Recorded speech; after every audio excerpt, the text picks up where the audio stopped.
ফার্স্টে ক তারপরে খণ্ডের খিস্তিটা চা দিয়ে বাংলাতেই চলে নাকি কফি দিয়ে ইংলিশে? না না খিস্তি বাংলা। হিস্ট্রি ওলমং থেকে শুরু করে বাডওয়াইজার।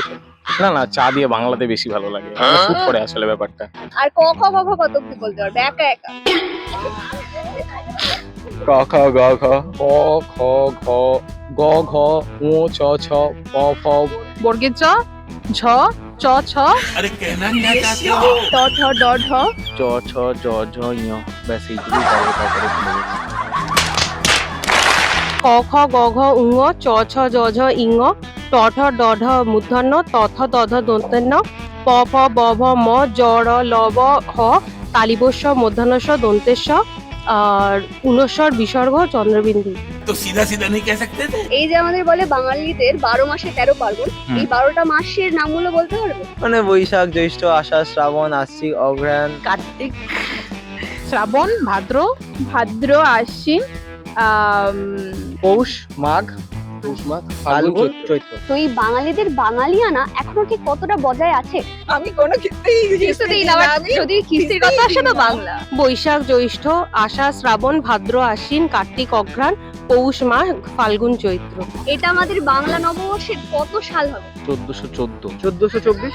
খুব টাফ কোয়েশ্চেন জিজ্ঞাসা করলে, কিছুদিন আগেই পড়েছি, ভুলে গেছি। 1431। বলছি রবীন্দ্রনাথ ঠাকুর পয়লা বৈশাখের দিন না রবীন্দ্রনাথ ঠাকুর বলে না, ঠাকুর জন্মেনি তো। কবে জন্মেছেন? নাই 22 পয়লা বৈশাখ নিয়ে এখনো বাঙালিরা কি এক্সাইটেড হয়? কি বলছে কলকাতার মানুষ?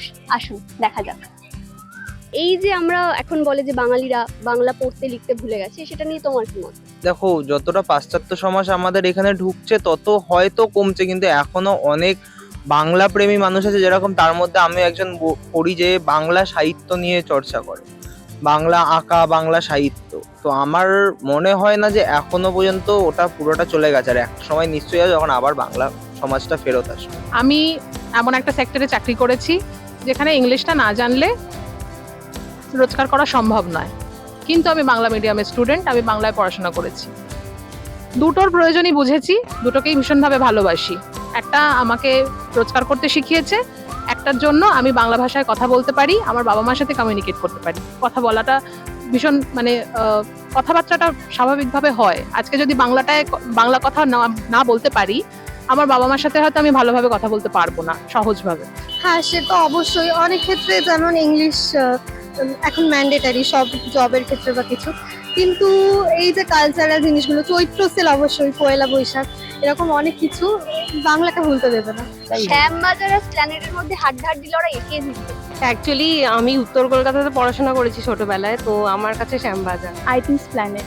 শ্যামবাজার। Planet planet. প্ল্যানেট 12 মাসের মধ্যে কটা মাসের নাম আপনি বলতে পারবেন? আর চৈত্র সেলে কটা জামা হলো আমাদেরকে কমেন্টসে জানান। আর এরকম আর কি কি ভিডিও আপনারা দেখতে চান সেটাও জানাতে ভুলবেন না। নববর্ষের অগ্রিম শুভেচ্ছা সবাইকে। তা পয়লা বৈশাখের সেলে সব থেকে কম দামে কি জিনিস কিনলে? কিছু কিনিনি, নিজেই সব থেকে সস্তা হয়ে আছি আপাতত। চেষ্টা করছি, বাজারে এটাই সস্তা আমাদের নিজেদের। বাজারে আমি সব থেকে সস্তা, কেউ কিনতে চাইলে কিনতে পারো।